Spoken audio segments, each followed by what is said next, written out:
Wonderful. So to begin, today we're going to be starting an 8-week learning journey.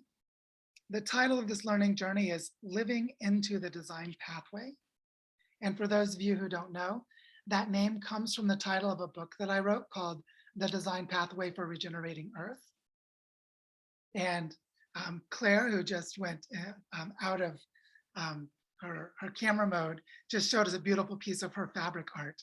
And actually, her fabric art is the cover image for that book. And so it's lovely to have Claire's work celebrated on the front cover.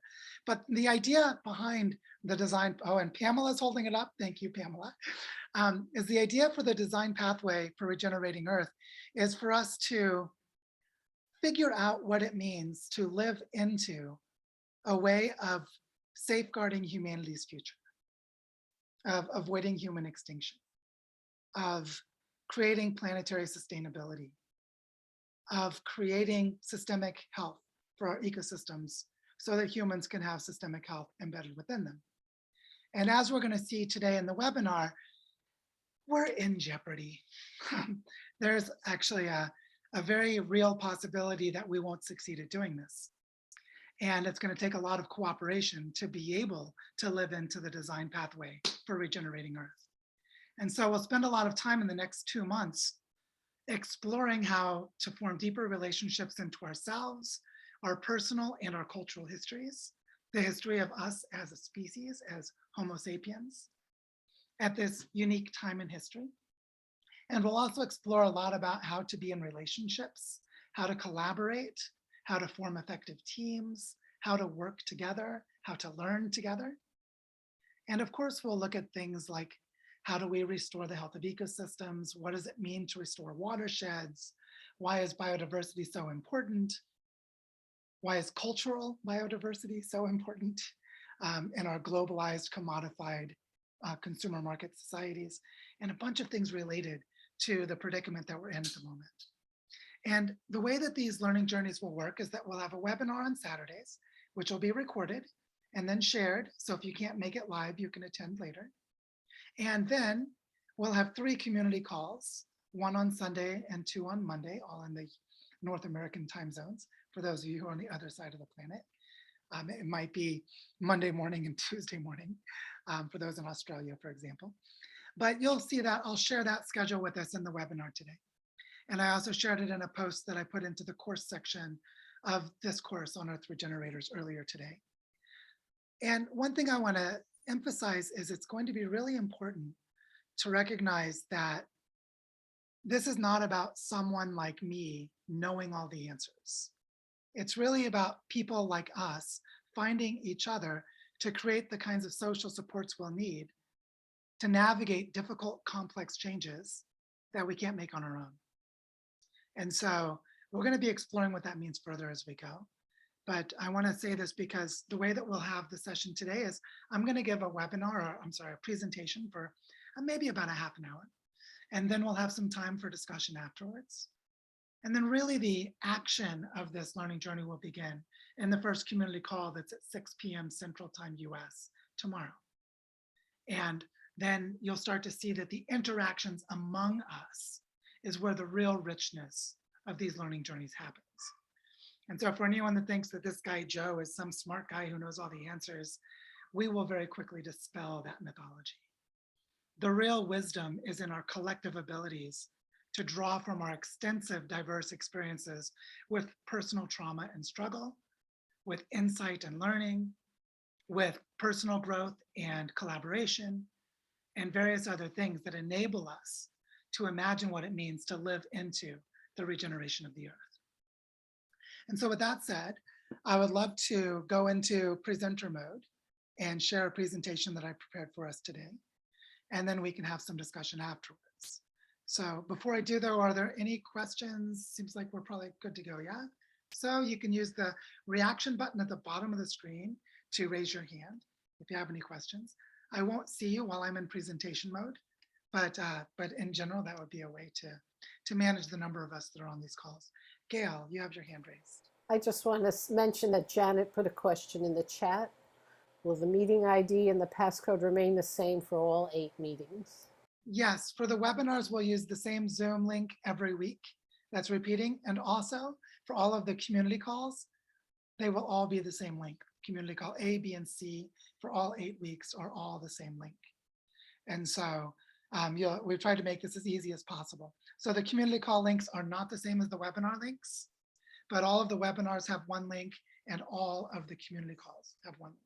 So 8 webinars, one link, and 24 community calls, one link. So that should make it easier for you if you want to store them in your calendar or store them in some other way. That's a great question, so thank you for that. All right, let's jump into presentation mode. And one thing that I'd like to say when we begin is, for those of you who don't know me, I'm a firm believer in the truth. And so I don't sugarcoat things. I don't hold back. I don't try to pretend that the world is better than the world is. But I also believe that in recognizing and accepting how serious our predicament is, that it's from that grounded, authentic place that we can create solutions that actually have a chance of working.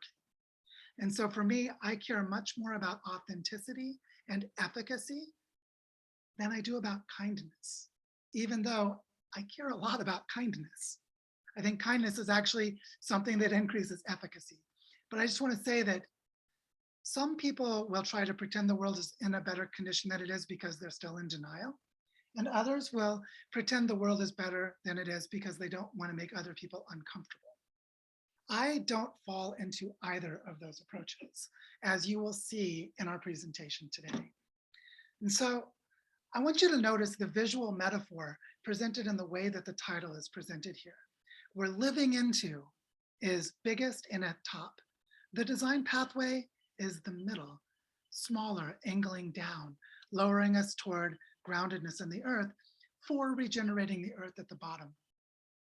This visual invitation in shape and size is to remind us that we are living into our real relationship as part of the earth, and we must design our way into how we become regenerators of the earth.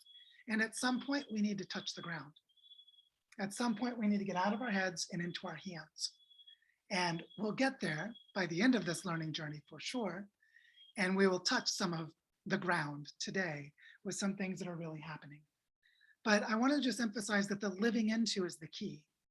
Not telling stories about, not imagining, not analyzing, but living into, making it part of how we live. So, to begin, this is the Great Mother. This is the Earth. This is the only being that we know of anywhere in the universe that supports life.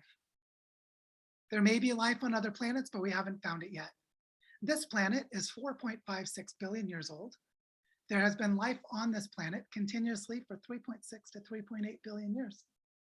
That life was all female until about 800 million years ago, because it was all bacteria.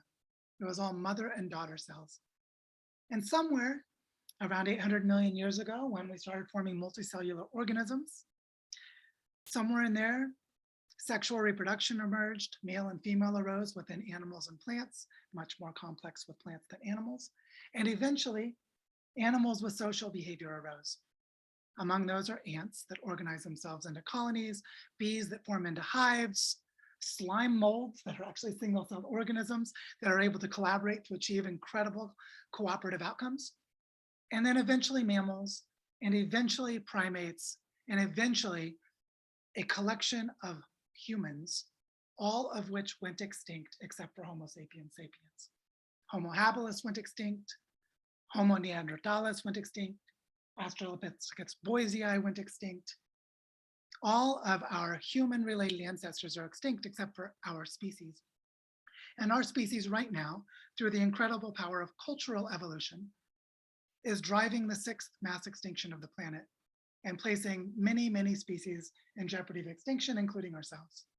And so as we look at this incredible living being, the planet Earth, and we hold this incredible history, we as humans have a unique power to create and destroy that we need to learn how to be responsible for.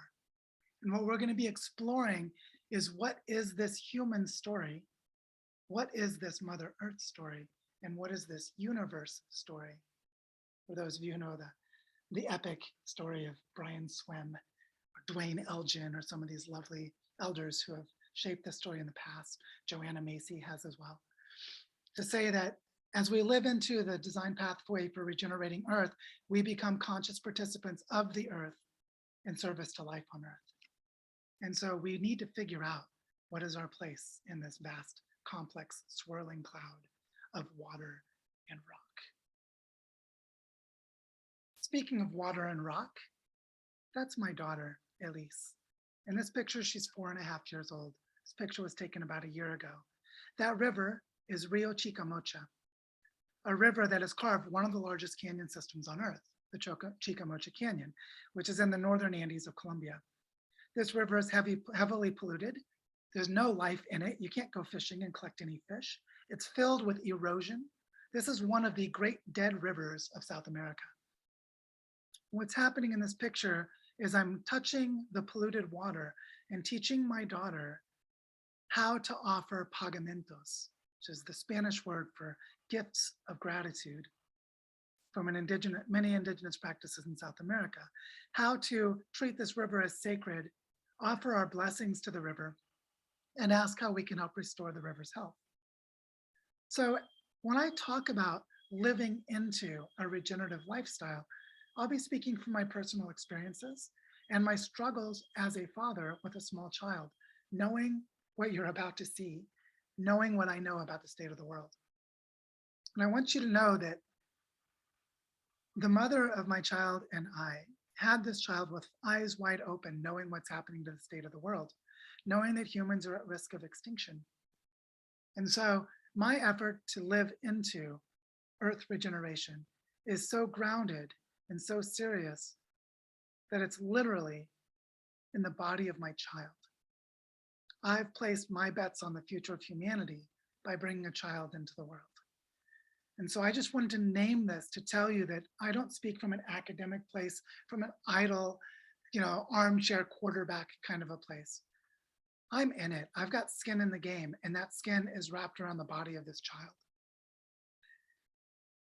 So I hope we can all become good regenerators of the earth.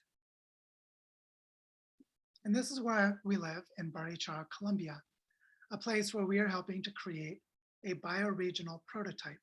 For those of you who don't know what a bioregion is, I'll explain what that is in a moment. But basically, we're trying to figure out how to reforest this entire territory around this beautiful mountain town, collaborating with all of the local people and many people from afar. We're engaging in reforestation efforts, watershed restoration efforts, preservation of cultural knowledge, healing of cultural trauma, a lot of things that are embedded in the scars of this landscape. And so I'll also be bringing my experiences from the work we're doing here in Barichara to this journey as we go along. And I hope you will bring the stories of your journey from the territories where you are. But I just want to emphasize that I've laid my stakes in the ground in this territory. This is where I hope to bury my bones someday in the future. And I want the living tapestry of healed ecosystems of this landscape to be the legacy I pass along. One of the questions we'll be asking ourselves over and over again in this learning journey is, what is it for you to do? What is your purpose in life as part of the earth in this unique moment in history? And where do you put your stakes down? Where do you lay your roots? Where do you place your legacy for the future? And we'll be exploring that a lot in the coming weeks. But I just want you to know, I've got my place, and it was a long journey to find it. And we all need to find our place to be able to anchor to the changes that are happening and that are coming. And this is why. Because we're already in planetary overshoot. We've been in planetary overshoot since at least the mid-1970s for almost 50 years. And as the Earth continues into ecological overshoot and the human population, which is already way too large, overshoots and collapses, unsustainable cultures, by the way, the globalized economy is about as unsustainable a culture as you can imagine, they will become compost for the Earth's biosphere. As they do, there will be Earth regenerators who have left that path. and carved a different pathway. And I want to emphasize that everything we're going to be talking about in this learning journey is on that green dotted line. The mission of the design school that we call Earth Regenerators is to keep this population of Earth Regenerators from going to zero. Because as the human population collapses, and there are good reasons to guarantee that the human population is going to collapse in this century, it is guaranteed. The longer the human population stays above carrying capacity, the more non-human species go extinct. And that's just simple, ironclad ecological law. And if enough non-human species go extinct, a mass extinction event occurs and we go extinct too. So the human population is going down one way or the other. The question is, does it get to zero? And our best bet to avoid it getting to zero is for those who are regenerating the earth to create regenerative cultures that don't go to zero. That's our mission. That's our epic game. That's our challenge. We're in it already, whether we choose to play or not. By being in this learning journey, you've stepped in to at least explore playing, or maybe you've already been playing for a long time. But like I said, I don't pull any punches. I don't sugarcoat the truth. This is where we are, and we need more people on that green dash line. So I'm really glad you're all here, for the sake of my daughter and for the sake of all future generations. This is a framework that helps me understand the planetary crisis. I'm trained in Earth system science. I went to graduate school in atmospheric science at the University of Illinois in Champaign-Urbana, and I studied Earth system science. And so this is a field that I actually know pretty well. This graph is created by the Stockholm Resilience Center, which is a collaboration of about 10,000 Earth system scientists from many different disciplines, fields like marine biology, plant biology, forestry, people who study plate tectonics, people who study the cryosphere, which is all of the ice and glaciers and ice sheets, people who study oceanography, people who study atmospheric physics. There are actually about 300 different scientific fields that are subsets of Earth system science. And when the Stockholm Resilience Center came together and asked, what are the dynamic processes of the Earth that must be kept within balance to have a planetary scale human civilization? And they identified 9. Actually, a few months ago, they published a paper that gives number 10, which they call the green water system. So there are actually 10. But this one shows 9. This was the original version. Climate change, we're probably all familiar with. Biosphere integrity is basically extinction rates. How much biodiversity is there? Land system change is whether you have healthy, intact, complex ecosystems or degraded land. Freshwater use, probably self-explanatory. Biogeochemical cycles is cycling of phosphorus and nitrogen, mostly connected to industrial agriculture. Ocean acidification is about the pH level of the world ocean. Atmospheric aerosol loading is about air pollution. Stratospheric ozone depletion is about the ozone layer. Novel entities is anything that humans have introduced that can create havoc within the biosphere. When this framework was created, they realized that if only one of these boundaries was crossed, global civilization would become untenable, because these 9 boundaries and the 10th one that's just been added, we must stay within them to have Holocene-like conditions, which is stable, warm climate like we've had for the last 11,000 years. So naturally, when they identified these planetary boundaries, they asked, how are we doing? Have we crossed any of them? And in 2015, they found that we had crossed 4. Climate change, biosphere integrity, land system change, and biogeochemical cycles. Last year, in 2021, they found that we've crossed freshwater use and ocean acidification. Earlier this year, they found that we crossed novel entities with microplastics loading the world's ocean. So notice that the ozone layer with the 1987 Montreal Protocol, we avoided that one, but we haven't really avoided any of the others, have we?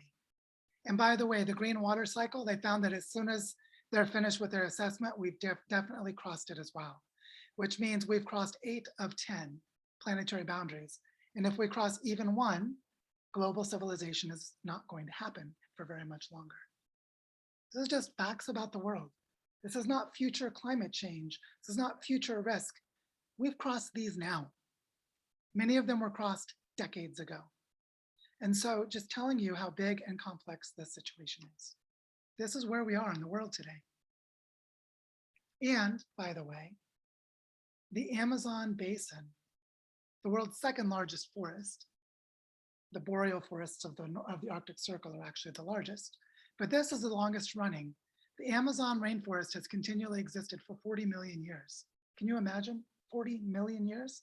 And it's in the process of collapsing right now, and it's going to collapse within the next 3 or 4 years with unpredictable climate disruptions. The Amazon is no longer a recipient of carbon dioxide. It actually releases more carbon dioxide than it absorbs and has since the year 2016. So for those who think the Amazon is receiving industrial carbon dioxide, it's actually emitting more than it's receiving and has been for half a decade. Why is this happening? Because there's a combination of deforested surface area together with fragmentation of that surface that is disrupting the hydrological flows. And there's a theory called the biotic pump that shows how the large scale small water cycle of the forest tapestry itself is what pulls moisture in from the Atlantic Ocean. And as soon as enough of the Amazon is deforested through loss of land cover and through fragmentation, that biotic pump will shut down. And it's predicted to shut down within the next 3 years. As soon as it shuts down, there will be a cascading collapse across about half of the Amazon, probably within 10 to 15 years. So just letting you know that this is the state of the world. This is the state of the Amazon. And by the way, the rates of deforestation go up each year. They don't go down. So there's no indicator at all that the Amazon will avoid collapsing in the next 3 to 5 years. Also, there's this thing called the thermohaline circulation, which is a density pressure current for the Great World Ocean. The Great World Ocean has a current that moves all the moisture around, transporting huge amounts of heat in the circulation of the world ocean. But because Greenland, up here in the upper left, has a giant ice sheet on it that is melting so quickly that fresh water is being dumped into the North Atlantic, that the thermohaline circulation could shut down within a decade. It may last another 20 years, it may last another 30, but it will not last another 50 because the Greenland ice sheet is melting faster than all predictions have suggested. As that shuts down, what happens is the heat that is transported from the equator to the poles stops being transported by the world ocean, which means the massive heating that's happening at high latitudes in the Arctic and Arctic Circle will start to spread to the tropics because the ocean has been pulling that heat away through movement of water. And as the Greenland ice sheet melts, this is something that is in process of happening. So what will happen to all the world's weather patterns as all of this occurs in the span of 10 or 15 years? Because this is coming. Also, the permafrost, which is basically giant tropical forests frozen during all of the ice ages of the last 4.5 million years. These are in the Arctic Circle. This photograph is from Siberia, where as this 4-meter thick, imagine 16 feet of what is basically partially decomposed vegetation that is frozen on the surface of the earth. And as the temperature gets high enough, it begins to melt and it begins to decompose through microbial activity, releasing huge amounts of methane. Methane is one of the most powerful greenhouse gases. One molecule of methane releases 20 times as much heat as one molecule of carbon dioxide. It's just that it doesn't stay in the atmosphere as long as carbon dioxide. It tends to stay in the atmosphere for about 2 years, whereas carbon dioxide stays for an average 50 to 100 years. So the calculation is that if all of the permafrost of Siberia were to melt, the amount of methane released would double the amount of heating of all industrial emissions of fossil fuel consumption of the last 150 years, except it would all happen within the span of 10 or 15 years. By the way, these pools of water are the melting permafrost. It's already happening and it's accelerating. So what do we do about that? And of course, the rate of non-human extinction is about 10,000 times higher than the background rate. And I love this graph, and it disturbs me, that there's a direct correspondence between rising human population and rising rate of non-human extinction. Why is that? It's because human population grows through industrial agriculture, which is the conversion of complex ecosystems into simplified landscapes, which translates as killing off non-human species to turn them into agricultural land. And then as the human population grows, our resource consumption needs go up, and that accelerates the process of deforestation and destruction of natural habitats. And so there's a direct correspondence between human population, human consumption, industrial agriculture all together as a system, and extinction rates of non-human species. And so all of this is happening together. All of this is happening at once. And there's more. There's this thing called the blue ocean event, which is when there's no longer ice over the Arctic Ocean. For those of you who don't know, ice, like there is in the Arctic, reflects about 90% of the sunlight that comes to the surface back into space, whereas the blue ocean absorbs about 90% of the heat of the sun and heats the water. So as soon as you take away the reflective surface, this giant mirror, you go from the Arctic surface cooling the atmosphere to the Arctic surface warming the atmosphere and warming the ocean. And so this blue ocean event, which could happen within 10 years, it's in process now. The first time that the Northern Hemisphere summer is completely free of ice. It's very close to happening. There will be an immediate catastrophic change in all weather patterns on Earth, which, by the way, for those of you who know about agriculture, stable weather patterns is why you can have agriculture. There will no longer even be a hint of stable weather patterns once the blue ocean event occurs and bread baskets are at risk of failure, which is one of the triggers for human population crash. And so just letting you know that all this is in process and it's happening now. And the blue ocean event could happen by 2030, it could happen by 2040, but whenever it happens, it's within most of our lifetimes. A few of us here may be old enough that we don't live to see it, but a lot of us, like myself, I'm 45 years old. If I live a normal human life, I will see this occur before I die. And of course, because of the freshwater cycle, I love this graphic, likelihood of hydropolitical interaction. Here, hydropolitical interaction means water wars, fighting and conflicts over scarcity of water. Ecological overshoot creates the optimal conditions for violence, the optimal conditions for violence. Now look at the Asian and Indian subcontinent. Look around the Himalayas, where there is huge water conflict risk around 40% of the human population. 40% of the human population, 3 billion people, 4 billion people live in China and India and nearby countries, where there are 22 countries that receive water directly from the Himalayas. Those 22 countries hold almost half the human population, about 40% of it. There are already water conflicts in these regions, and there are only going to be more. Same thing in East Africa and Sub-Saharan Africa. Same in North America, where the Ogallala Aquifer, which is the breadbasket of North America, it's a giant underground aquifer system that runs from Iowa and Nebraska all the way to Texas, all the way to Montana, which has been going down, by the way, by a few inches per year, something that large. And it's speeding up. And there are already conflicts where people in Texas, since about 20 years ago, are piping water from Nebraska to grow agriculture in Texas. So these water conflicts already exist. And that's without talking about the Colorado River that no longer delivers water to Mexico, agriculture in California, or other things that may be more familiar to us in the West.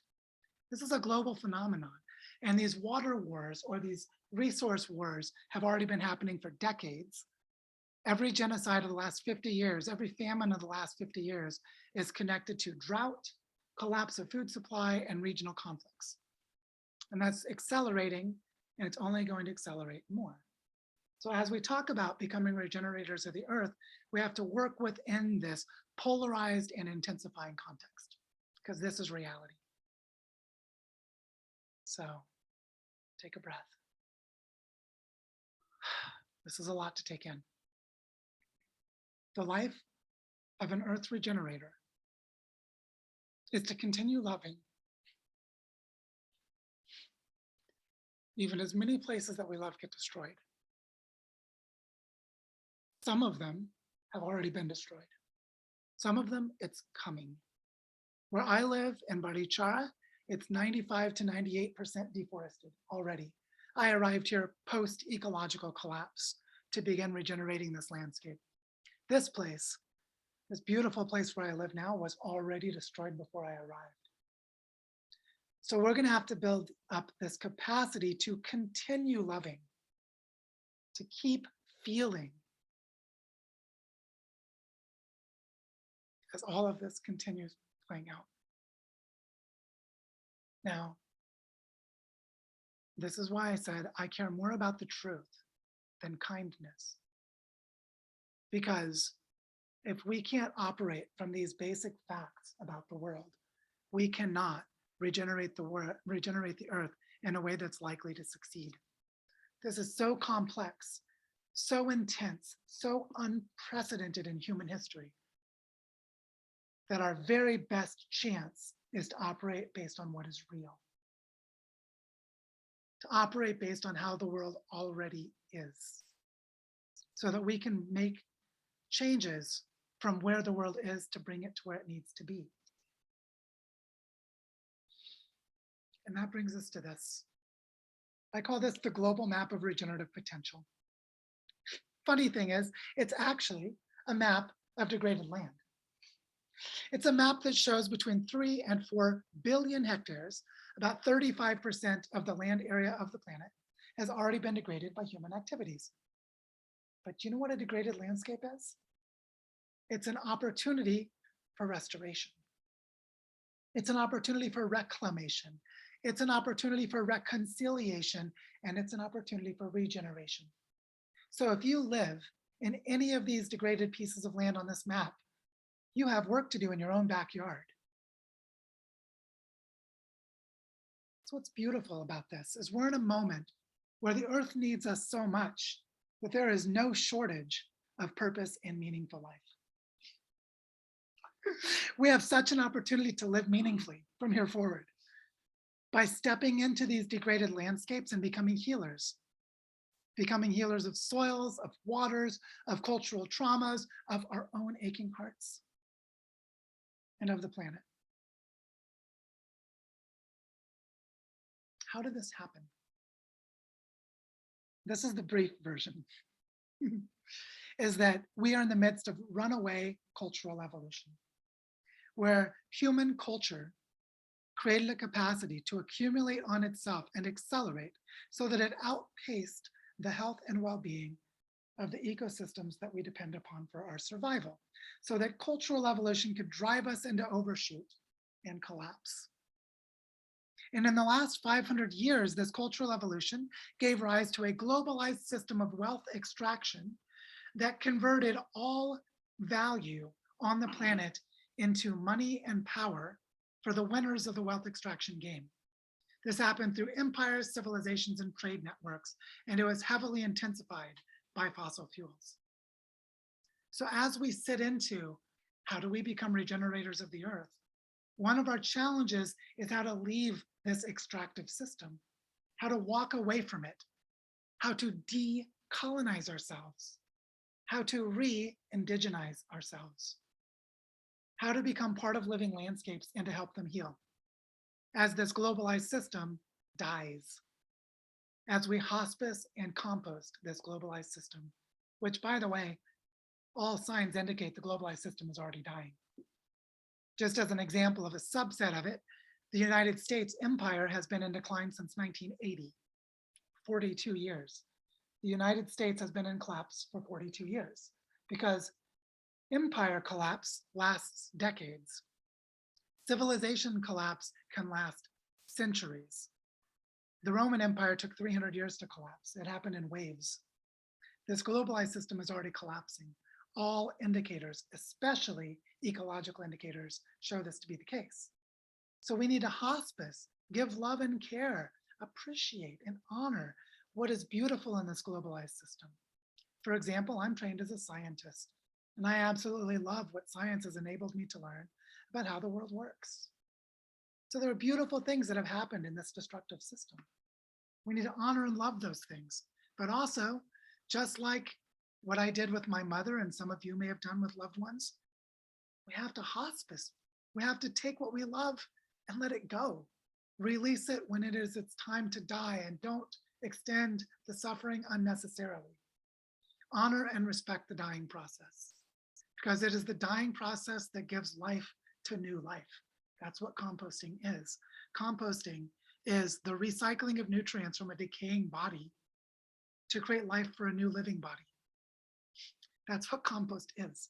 So as we compost the globalized system, we're composting empires, civilizations, trade networks, mindsets, assumptions, and worldviews. And we're also composting our grief, our trauma, our shame, and our regret.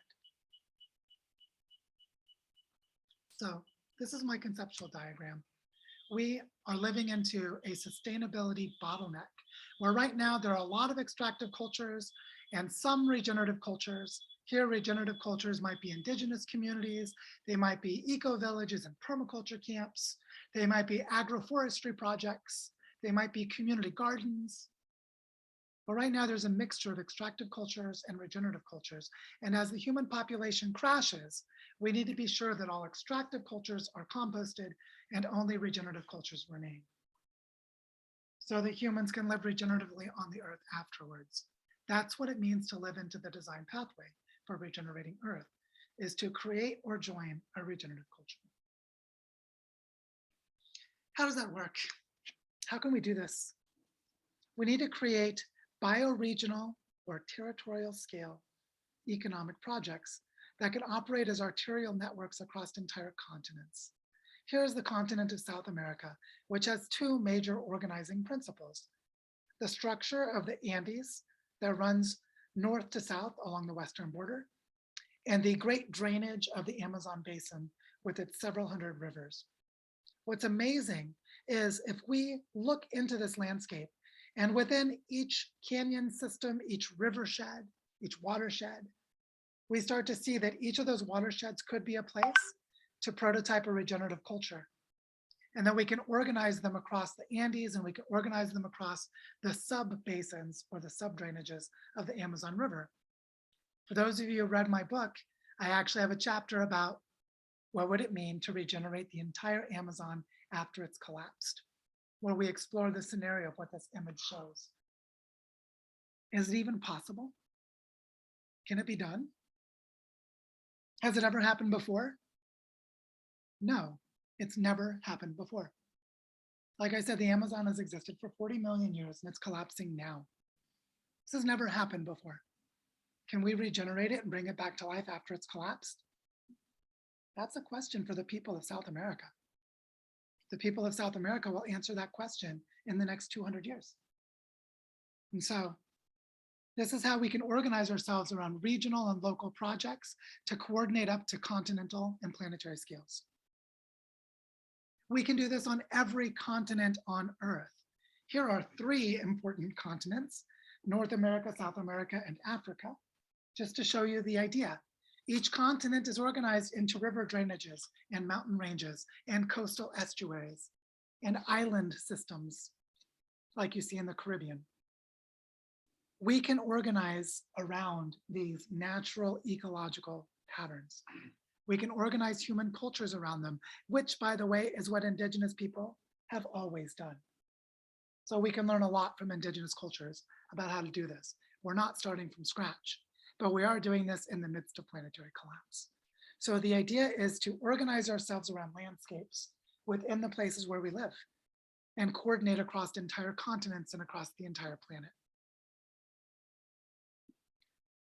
I want to remind us what happened during the Dark Ages in Europe, which was a regional phenomenon. It was at the scale of Western Europe.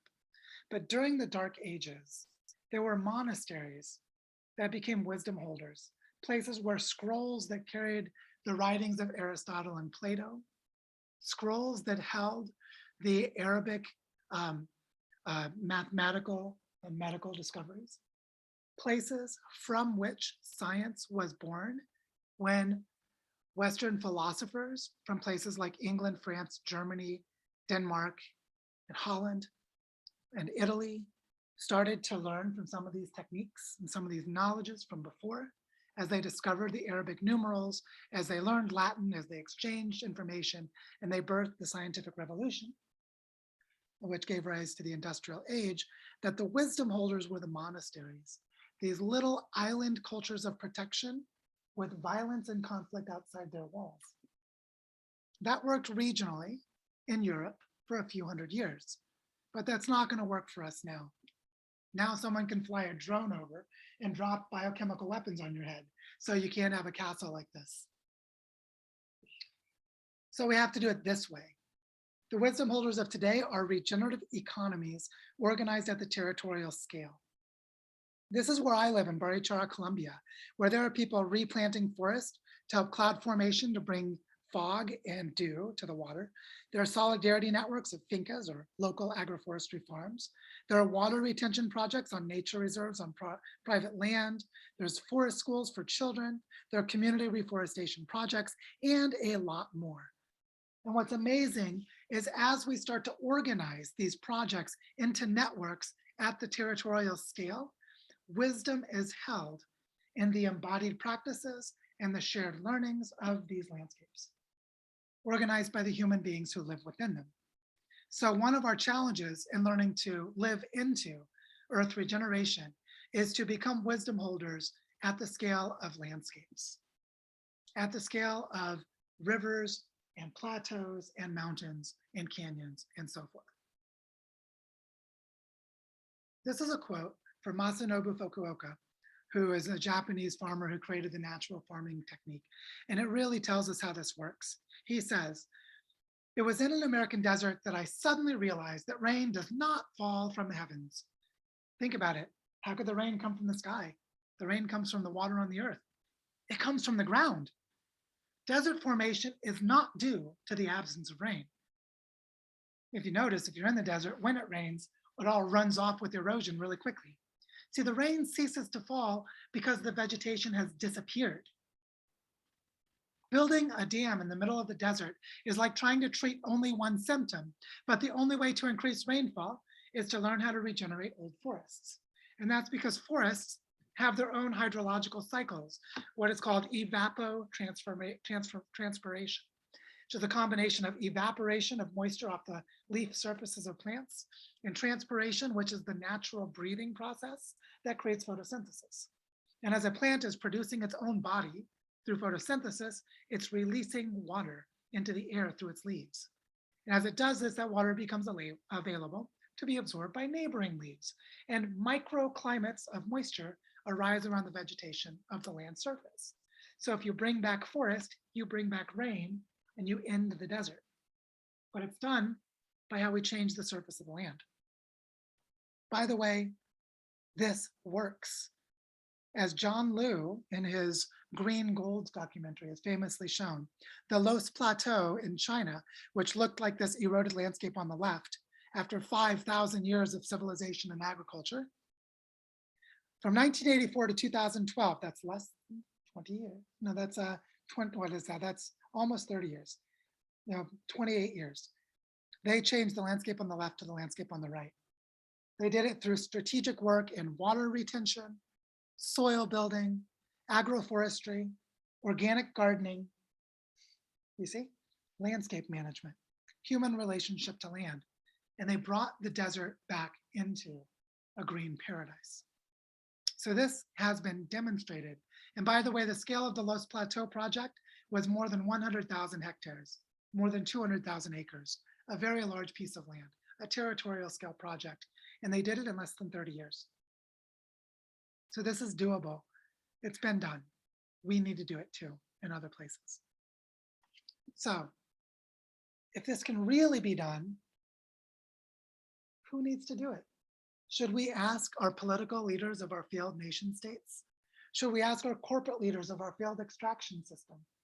Should we ask the billionaires and their sickness to hoard everything as the world dies, to put us on a rocket ship to Mars?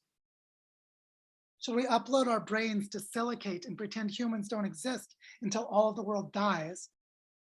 Fuck that. We are the ones we've been waiting for. We, right here, are the ones we've been waiting for. The only people who are going to do this are the ones who know we need to do this. We don't need permission. We just need to believe in ourselves. And so what we're going to do in this learning journey is explore how to be the ones we've been waiting for. So you remember this graph? I said the Earth regenerators on that green dashed line. See, look, this is extreme. This human population explosion way beyond carrying capacity is anything but normal, and it's the exemplar of unsustainability. And for those who don't know this, it was the green revolution of industrial agriculture starting in the 1950s that caused this human population explosion. We converted 200 million years of photosynthesis in the bodies of plants, crushed and pressurized into coal, oil, and natural gas. And we turned coal, oil, and natural gas, which is dead sunlight from decaying plants from 200 million years ago, we turned it into human bodies. We turned it into bodies of cows and chickens and pigs to feed the human bodies. And we grew this human population in the span of 50 to 100 years. We used up 200 million years of sunlight to create this abnormal aberration of human population. So we cannot look for the solutions there. We're not going to be able to stop this, and we have to stop trying. There's no time left trying to keep this thing from collapsing, because actually the longer it stays up there, the more destruction it does before it goes. The bigger it becomes, the more it destroys before it goes down. The models to emulate are here. The models to emulate are in indigenous communities. They're in permaculture projects.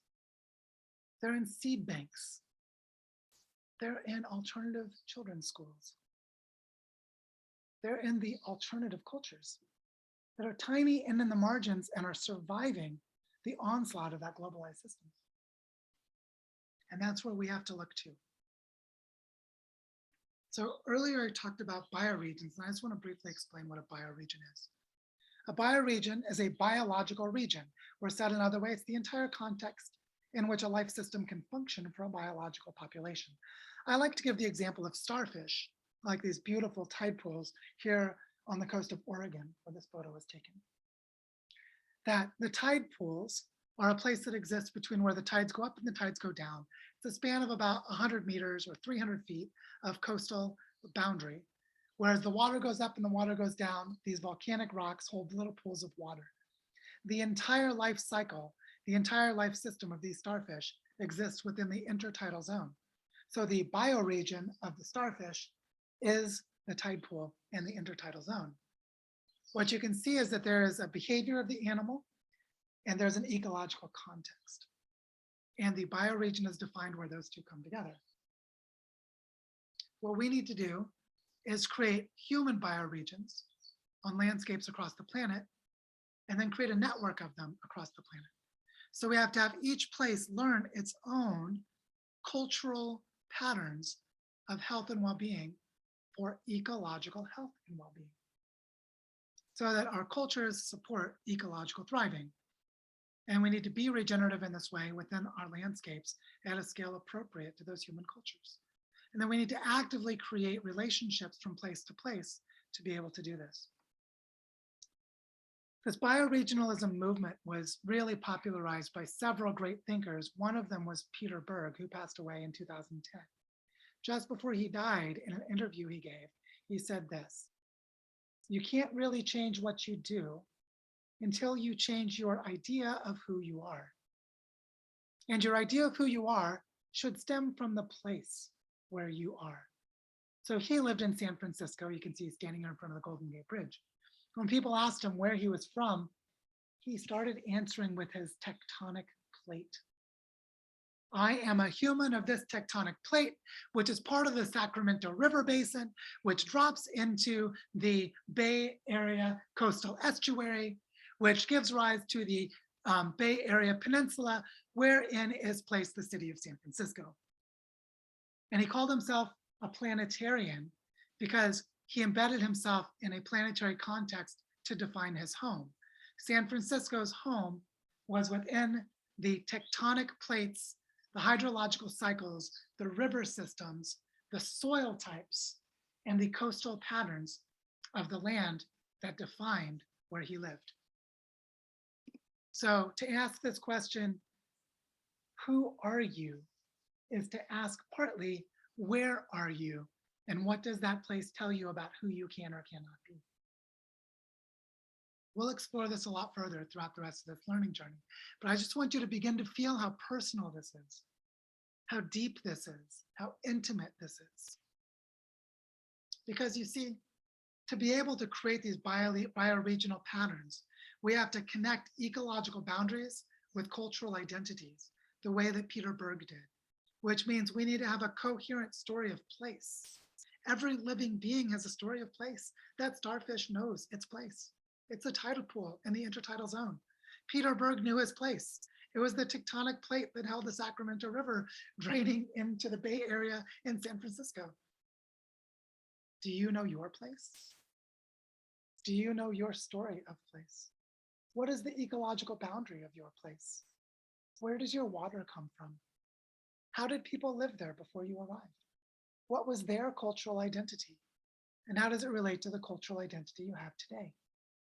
We're going to be exploring these questions continuously in the next 8 weeks. You see, it works like this. There's a cultural history in each place and an ecological history. And your personal story arises as those stories play out. The cultural history and the ecological history are the background from which you emerged in the place that you are. And the bioregional future of that place depends on how your personal story leans into that future. Can you live into a future that has a biological region, that has a bioregional existence, that knows its cultural and ecological place? Most of us don't know how to do this today. Most of us would be confused by what this even means. Most of us don't even know that we don't know our story of place. I grew up in Missouri on a chicken farm and I hated it. So as a child, I couldn't wait to get away. The story I had of my place is that I didn't know where I was from because the place I was born didn't work for me. My story of place was that I didn't have a place. That's probably something a lot of you can relate to. Story of place is complex and it's often filled with pain. We'll explore that too. This is a question that has guided my life with great clarity through all of the chaos of what is happening. Where will I bury my bones when I die? Where will you bury your bones? Your bones are calcium, minerals from the tectonic plates of the earth, peeled from the earth through a relationship between microbes, mycelium, and plant roots to make them reactively available to form plants and animals to give rise to your body. Your bones are living dust. You are animated dirt. And that animated dirt will eventually die and become inanimate dirt once more. Where will you gift the bones gifted to you when you die? This is a question about your story of place. This is a question about living regeneratively. This is a question about whether or not there will be humans in the future. That's my little daughter, Elise, when she is about a year old. And that's me walking with her after buying some groceries when we lived in Eugene, Oregon, well before we'd moved to Columbia. I love this picture. It reminds me of many of the decisions I've made between then and now. And those decisions were based around 2 questions. Am I a good ancestor? Are you a good ancestor? Because you see, I've told Elise, because my mother passed away, I told Elise, your grandmother's an ancestor now. When she died, she became one of your ancestors. Someday I will die. And if all goes well, my daughter will still live. And I will be her ancestor.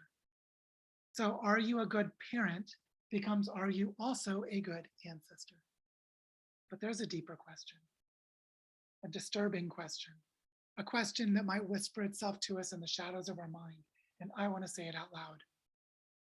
Will there even be ancestors? Will there be descendants? Are humans going to go extinct?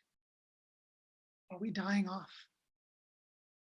Is there a future for my daughter's grandchildren? With everything I know about the state of the planet, I cannot answer that question with certainty. But if there are ancestors, it's because there are descendants. And we want there to be descendants, for there to be an earth that is healthy and well with the love that humans can give. So, this is what it means to live into the design pathway for regenerating Earth. And I'm just scratching the surface. There's so much more to explore. Really quickly, I just want to walk us through how this learning journey works for those of you who don't know. That when you go onto the Mighty Networks platform for Earth Regenerators, to find the webinars and the community calls, you need to go to this link here on the left that says Courses and Pods. And then from there, under Courses and Pods, you'll see this number 3, Living into the Design Pathway. Click through there to go to the course page. You see now in the upper left, it says Back to Network. Only from there can you access the content of the course. The activity feed will show you posts, comments, articles, updates, information. You can contact other members of this learning journey by going to the members section, which will only have the members who are enrolled in the learning journey. You go to events to sign up for future webinars and for community calls. And of course, you can go up to this messaging link up in the top right to be able to directly send messages to other members. And of course, we'll host featured content here to remind you of upcoming webinars and community calls so that you don't get lost. Just wanted you to see that because the basic structure and flow is that we'll have a weekly webinar at this time on Saturdays at 1 p.m. Notice all of these times are US Central Time Zone, the time zone of Chicago. And then on Sundays, we'll have call A, which is at 6 p.m. Call B is on Monday at 11 a.m. and call C is Monday at 4 p.m. You can join as many of these community calls as you like. And we have a host team that'll be facilitating these calls to help you to connect and interact with each other. And every week we'll have a flow of provocative weekly webinars together with held spaces for community dialogue. And we have found in the previous 5 learning journeys that this creates a transformational pattern of friendship. You're going to get to know each other really well in the next 8 weeks as we grapple with the seriousness of all of these topics. And so, let's talk. Let me know what you're thinking, what you're feeling, what this means to you, if you have questions. And the way to pose your questions is to go to the reactions button at the bottom of the screen and then raise your hand. And we can take a little bit of time for discussion. Are there any questions that people have?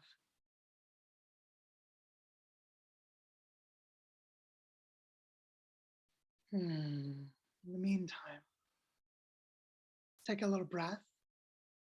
I can hold space, take a nice breath in, like, and a breath out. We're alive, we're here, one breath in, and a breath out. Something that I learned several years ago was that there was a filter between distraction and readiness. Distraction was to avoid the scary things that bothered us, and readiness was how to move into meaningful action. And what I found was acceptance of the state of the planet was a vital transition from the former to the latter. That coming to a place of acceptance of our planetary predicament is actually essential. And I use the word predicament on purpose. A predicament is a context in which problems arise, where there's so many interdependencies that any attempt to solve the problems creates new unexpected problems, which means there are not problems and solutions. Instead, we have to manage the complexity of living through a series of crises until we get to the other side. We are in a planetary predicament, Anyone who says there's a solution for global warming or a solution for biodiversity loss is using the framing of a problem and they're mischaracterizing reality. We are in a predicament. So there are going to be losses and hardships no matter what. And the sooner we're able to accept that, the better we can start to find pathways through the complexity that don't ignore it and that can actually work. And that's why I don't hold back about the state of the planet. It's not really for shock. It's for truth. It's for truth. Gail, please.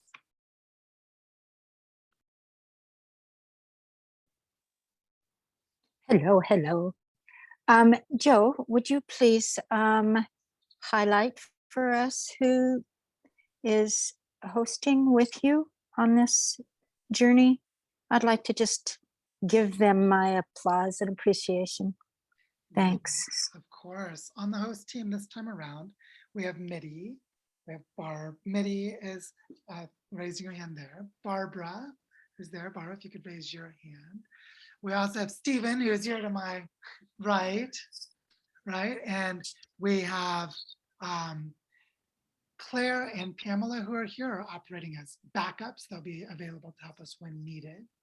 We also have Michael Sachinzia, who I actually haven't met yet. I don't know if he's here on the call with us.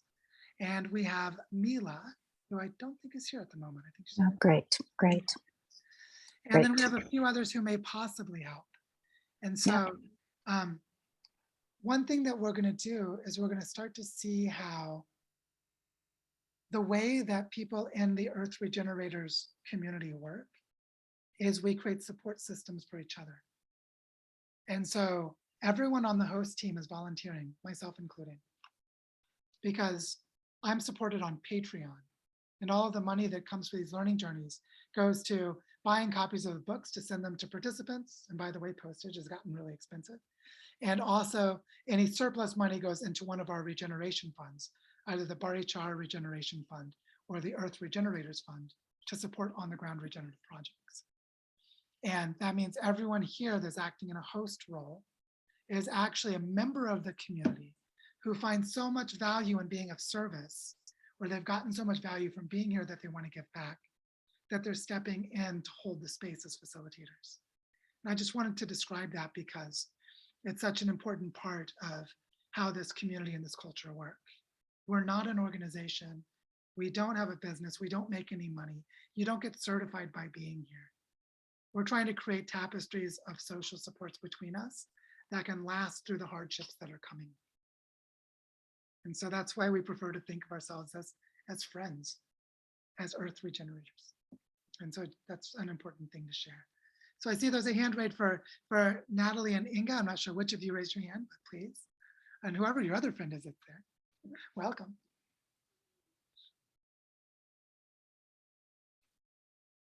Oh, but you're muted.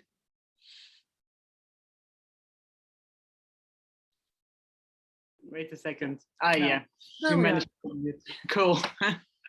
Hey, Joe, thanks a lot. That was really motivating again. Really motivating. So here's Natalie as well. And here's our new friends, two biologists who are also following along. Hello, welcome. I really, my question is a bit about the last thing you said about like the difference between doing other things and getting ready to really move into action. And I feel that the thing that you said, like about the acceptance of the state of a planet, it's very vital. And I feel that for myself, I kind of accept it, but not 100%, because I feel that a lot of people around me are not really aware, or I mean, it's not a very common subject on the streets or something. So I just, sometimes I wonder, like, how come this is not, yeah, I don't know. I understand that it's very, it's like it's a bit of a secret, and I don't really understand why. Maybe you can help me clarify so I can get into more acceptance. Yeah, there are three factors initially, which is there's a significant amount of like intellectual training or academic learning or education that's needed just to understand the state of the planet that most people don't get. Like how many people learn, earth science? Or how many people learn biology? How many people really know how evolution works? Like there's just a lack of education in a basic way. A second is that there is a psychological development process to be able to hold complexity and to hold paradox, to be able to get to this place. And third, that there is a capacity for holding grief and coming to acceptance or processing of trauma. And a few years ago, back in 2013, 2014, a friend of mine and I did a study of the psychology of memes that spread about climate change on social media. And what we found was that most people's minds are protected from the meme of climate change because the meme of climate change is so psychologically dangerous that it would actually harm them psychologically. Like awareness of climate change is a mental health problem. If you know about climate change, you're going to have mental health problems. You're going to have depression, you're going to have anxiety, right? You have isolation, you have all kinds of mental health problems. And so this paradox was that the psychological protections for mental health keep people from accepting the consequences of something like climate change. So it turns out that a lot of people's minds are protected from knowing. And in a way, it's a good thing because psychological resilience depends on not being debilitated by anxiety and depression. So the challenge is that many of us who come to awareness of the planet become depressed, become anxious, become stressed, and our social capacities are diminished. We actually are less good at relating to people, even though we may know things that other people need to know, or we may be able to do things in service to something we're aware of that they're not. And so what I found is trying to make people aware or convince them is actually a bad idea for at least two reasons. One, it simply won't work. A whole bunch of psychological and sociological research showing it won't work.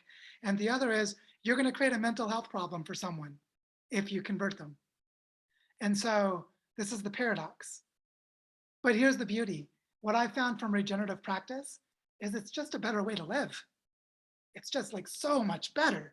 My mental health has gone up dramatically by touching the soil, by planting trees, by playing with children, by all these things. And so what's amazing is the allure and the attraction of this way of living, when you really practically do it, will pull people in without having everyone need to know about planetary collapse.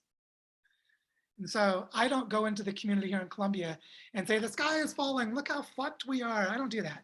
I just go and plant trees and bring water, and it becomes beautiful and vibrant, and people say, wow, it's so pretty there, so lovely, what's happening? And the people who are worried about the water and the people who are worried about the loss of cultural knowledge, they come and participate because they're already concerned. But it's the blend of how attractive it is to live this way. It's a much better way to live. Like living in an apartment, working a shitty job to service debt, to just go into more debt, to keep servicing debt, to work, which is what most people do with corporate jobs in cities. It's a shitty way of life. Me playing in a food forest with my daughter is a much better way of life. And so when people get that, they'll just be drawn to it. So there's sort of a tipping point once you get there. But the other one is that those who are already concerned about parts of this will be naturally aligned around various parts of it. Whether it's local water issues, strain in like where you live with the fisheries, people may be concerned about the future of their economy and their jobs. There'll be various ways that people will be connected to it. But it's actually really important to understand that most people are never going to come to full awareness and acceptance of this. There are 0 examples in history of civilizations collapsing where the majority of people became awake and then they stopped it. 0, it's never happened. And so just to name that, we should never expect this awareness to go mainstream. We just need to find ways to be effective and have these practices spread, knowing that it's never going to go mainstream. And so I don't know if that begins. This is actually a big topic, but I hope that starts to create some touch points to talk further. I see Antonio has his hand up. So Antonio, on to you. Yeah. Hey, thank you, Joe. Really nice to see everybody here having the important conversations. And one thing that stood out in your presentation was the story of myself as an individual, the planetary story, and then the universal story, and aligning those. So maybe you could expand on that and how that kind of ties into where we want to go. Yeah, this is really an interesting thing. So I'll keep this brief for now, just to let it be a placeholder for more conversation. But briefly, the universe is 13.2 billion years old since the Big Bang. We're a second generation star with a planet that grew out of the dust that was made from a first star's explosion, which is why we have, heavy elements for all of our minerals and rocks on the planet. So there is a planet, there is a cosmological or a universal story, a universe story. And that's real. It's a real story. And what's powerful is to recognize how rare and how precious what is happening on this planet, how precious that is, and how rare and precious what it is to be human is. There's an amazing book by E.O. Wilson. Edward Wilson wrote a book called The Social Conquest of Earth, where he created this graph. It's something like a chessboard or like a labyrinth, where every move was a power of 2, meaning there's a 1 in 2 chance that this happens, and a 1 in 2 chance that that happens, and a 1 in 2 chance that happens, and 2 times 2 times 2. It starts to go into a big number really quickly. What he found was that there were 32 of these choices, these binaries where it could have gone one way or the other. 32, which is 2 to the power of 32, which is trillions and trillions. It's an astronomical number. And then you take that astronomical number and take 1 and divide it by it, which means there's almost a 0 chance, like 1 in a trillion or less chance of ever creating a mammal that is eusocial, which means that it has diverse economic functions and a capacity to share tasks in an economy. By the way, ants are eusocial, but there's only one mammal that is.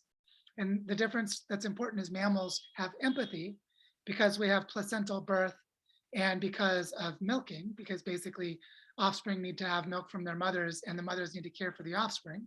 Unlike reptiles that just leave an egg and then can walk away. They actually have to care for their young. So empathy is a vital part of all mammals. So to have mammals emerge that are eusocial, meaning they have diverse social functions, so they can create complex social structures. And they do this based on empathy. Ants do this by chemotaxis, by chemical signaling. They don't do it by empathy. This capacity to have complex analytic thought together with empathy is extremely rare in the universe. That 1 over a trillion that E.O. Wilson calculated was basically, he asked, in 3.8 billion years of history of life on Earth, how long did it take for a eusocial mammal, humans, to arise? How unlikely is it to ever happen again? And what might it mean for this planet to have animals capable of empathy, semantics, storytelling, complex thought, and diverse social functions for their economies? How special and precious might this be if it may never happen again? And so the universe story includes another thing, which is, I learned this from studying astrobiology. Our planet has about 1 billion more years of the ability for photosynthesis to function. This is before the heat death of the universe that physicists make jokes about all the time, that eventually the universe will go into a heat death. We have about 1 billion more years where photosynthesis can happen on this planet, which means about 1 billion more years that there can be complex multicellular life. So when we start creating this giant context, what happens is this moment in planetary history comes into focus. It shows us that there's something much bigger at stake. And that there may be something beautiful and special about humans that is not based in hubris or arrogance. It's not based in humans pretending to be separate or better. All of this is based in humans are part of the web of life for a living planet, but with a very, very unique, short-lived species. The current best estimate is that Homo sapiens have been around for about 400,000 years. The average lifespan, the average time for large mammals to exist is about 1 million years before they go extinct. So we're a little less than half of a typical lifetime, running the risk of driving ourselves extinct with our own cultural patterns. So we might have a premature extinction as a mammal. Most people don't know this information, by the way. This 1 million years, how long Homo sapiens have been around, most people don't know this. But once you have this larger context, once we start to tell the universe story then the planet story makes sense. When the planet story makes sense, then the evolution of life story makes sense. And when the evolution of life story makes sense, we know where we belong as members of this planet. And so not only are we all stardust, which is literally true, we are also the first eusocial mammal this planet has ever created. And so by telling the universe story, what begins to happen is we begin to discover the kind of cosmic version of you are here, but in time, not in space, in time, in an unraveling and unfolding and emerging process. And because we are capable of knowing that, I mean, just think about how impossible it is to imagine the universe evolving the ability to know its own story in this way. This is what Brian Swem talked about. What does it mean for the universe to know its own story? What does it mean that humans have learned the story of the universe as part of the universe? What does it mean for the earth to be sentient to itself as a part of the earth? And so this is what it's at risk. This is what is at risk of being lost. We cannot understand what we're risking losing by humans going extinct without the universal context. And the more we understand that universal context, I don't mean universal as in, I mean the universe, because there may be pluriverses and we don't know. But for this universe, at least, with its 13.2 billion years of history, we're the only one we know of. We're the only game in town that we're aware of. And what if we are the only one? What if we're the only one in the whole universe? And what if we just crap shoot it into the dustbin because we were so foolish that we didn't realize how powerful we are and how beautiful we are and how important it is for our planet to have us? It's like, maybe to put it in a human context, to be a child that doesn't feel loved by their mother is really hurtful. But what if we are the way that our mother expresses love to us? What if we as humans are the part of the earth that loves humans, and so our mother loves us through us? See, that doesn't even make sense except as like a spiritual narrative, which is fine, but it doesn't make sense fully without the universe story. Because it's literally true. If we choose to love humans, a part of the earth, a part of the great mother, loves herself expressed through us. And that makes sense with the universal context. So there are other things too that come with this, but this power to embed ourselves in the real story.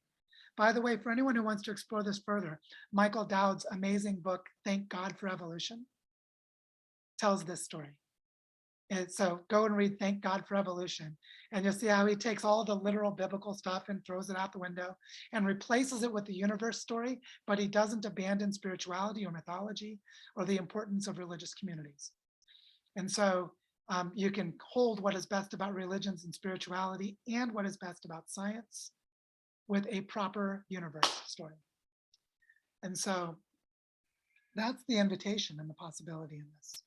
And like I said, I'm touching the surface. This is a big topic, but I hope this at least begins to open up what belonging could mean and just how big it could be. Because everything I said is based on pretty reliable information. So it's like, this is a pretty reliable story that we have now.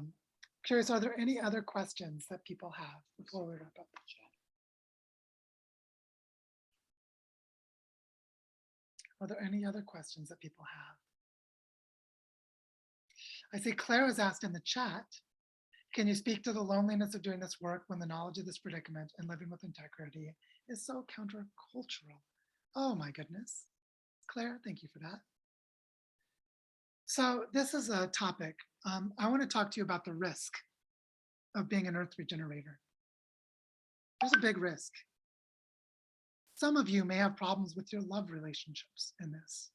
I've seen marriages fail because of this.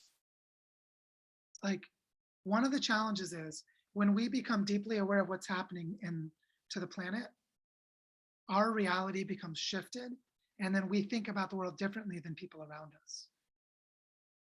And one of the things I've seen with people who are aware of collapse is when their life partner is not aware of collapse. So someone who's married to someone and they built a life together, and now they want to make decisions, but their partner doesn't get it the same way. and an incredible loneliness comes. And this is actually more general than just life partners and love relationships. And although we have not really jokingly talked about creating an Earth Regenerators dating network for people to find Earth Regenerators people that they could be romantic with, because finding a dating partner who sees the world this way is actually challenging. And there isn't an OkCupid section for this. So that's actually been a joke that's not really a joke.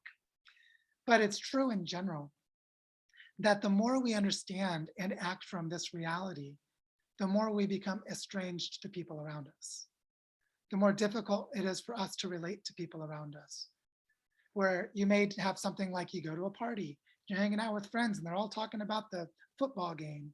And you're like, well, I like sports and I like football and that's cool, but what the hell are we doing? I mean, don't we realize the ice caps are melting? And like this sort of, and sometimes it's called eco-anxiety is one of the terms for it, is a social phenomenon and it's real. So one of the challenges is the better we understand the state of the world, the more we become countercultural, as Claire was saying. And one of our challenges then becomes to find people who are like us, to find our Earth Regenerators tribe.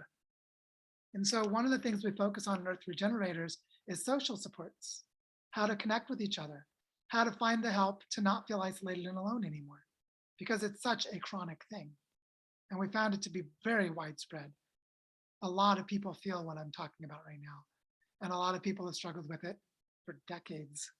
I know Claire is speaking from personal experience here because we've talked about this before.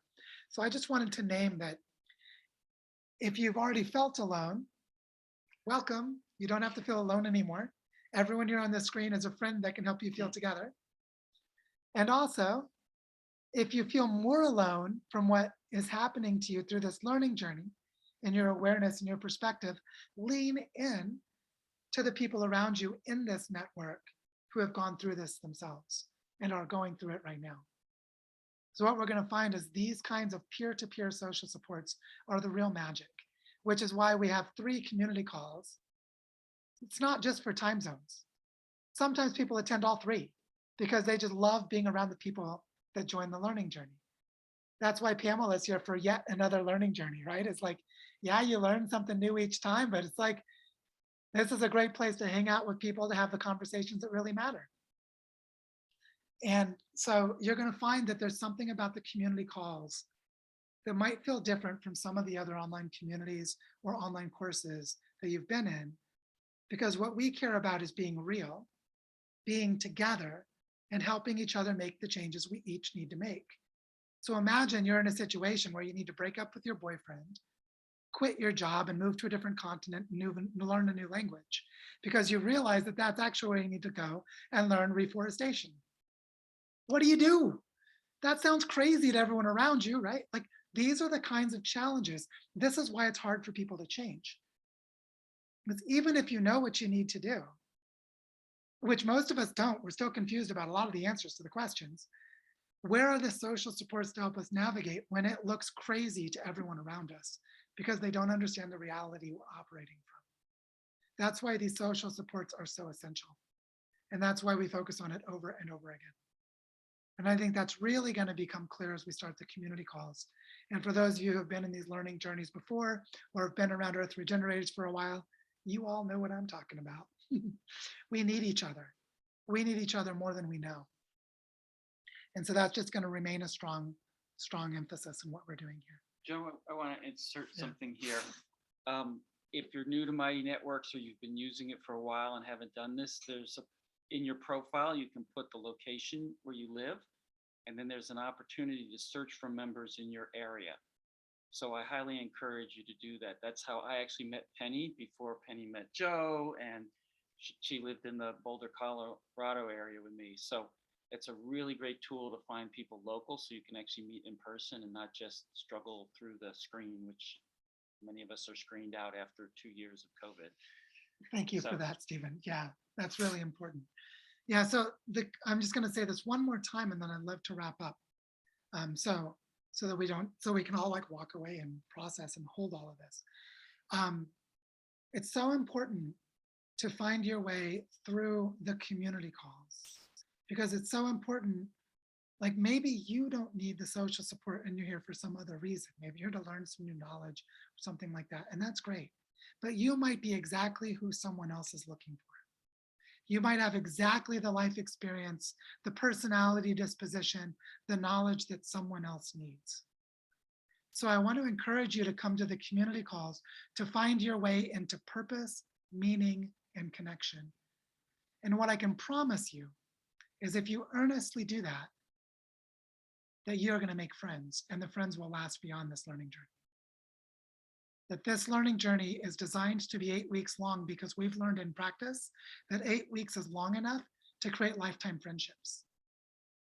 That's actually what we're doing with these learning journeys, is creating lifetime friendships. It's happened every time before, and we expect it'll happen again. And so I just want you to know that it's not about what someone knows. Yeah, Joe knows some stuff, that's fine. There are things we know that'll be shared, but that's actually secondary. What's most important is, what are the social supports each of us need at this moment in our lives to help us make the changes each of us needs to make, because the earth needs us now. The earth needs us now. By the end of these 8 weeks, you might have made some big life changes during this learning journey because of the social supports you receive. And the host team and myself will be here to help. And it could possibly come from one of us, but chances are better it'll come from one of you. Because you're going to have so much opportunity to interact with each other in the community calls. And this is designed this way. It's intentional because we've discovered how important this is. And so I just wanted to say that, and then to say, to join the community calls, go to the Earth Regenerators platform on Mighty Networks, go to the course for number 3 design pathway, because this is actually the 3rd time we're doing this topic. And then go in there and go to events and sign up for whichever community calls you'd like. The first one will be at 6 p.m. Central Time US tomorrow. The second one is at 11 a.m. on Monday. And the third one is at 4 p.m. on Monday. And what we will do is on Wednesday, the host team will meet to share what we discover from the period of the webinar and the community calls. And we'll talk about what is emerging and what is happening in the community. And then in that moment, we will invent the next topic. So the next webinar will be the topic that is appropriate to what is emerging. And then we'll announce that on Wednesday so that you can sign up for the next webinar, which will happen on the following Saturday. Which is why people sign up for this learning journey again and again, is that we never cover exactly the same topics. We explore the topics that are emerging within the group process. And we do that on purpose. And so that's like a little bit of insight into how this works. And just want to thank you all for showing up here in the first place, for sitting through that heavy and challenging presentation, for holding this space together afterwards. I'm really looking forward to seeing you in the community call starting tomorrow. And maybe I'll stop for now because we've been going for an hour and a half, and just say that if you have any questions, you can reach out to me. You can reach out to the other hosts. We'll write a post and put it into the course page introducing the hosts so that you can get a better sense of who we are. So we'll do that and get it up for you sometime over the weekend. And thank you so much for being here. Thank you for showing up in service to the future my daughter and all children are going to inherit. So with that, onward, fellow humans. And we'll see you soon. Thank you, Joe. Great session.